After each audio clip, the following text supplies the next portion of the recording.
Hey everyone, Technomentary here with a video for you guys. In today's video, I'm going to show you how to turn off the screen on your iPhone Air.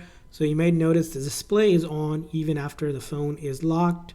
So this is how you can turn it off if you're looking to turn this off. So first thing you're going to do is go into your setting. And from your setting, we're going to scroll down a little bit further until we see display and brightness. You're going to tap on that. And then scroll down a little bit further. You're going to look for a section called Always On Display here. So we're going to tap on that.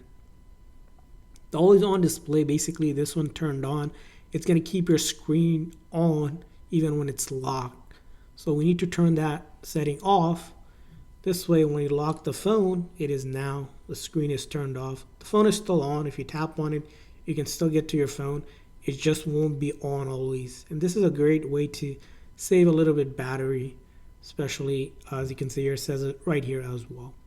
So that's how you do it. I hope this video was helpful. If so, please consider hitting the like and subscribe button for more tips and tricks. We'll see you guys next time.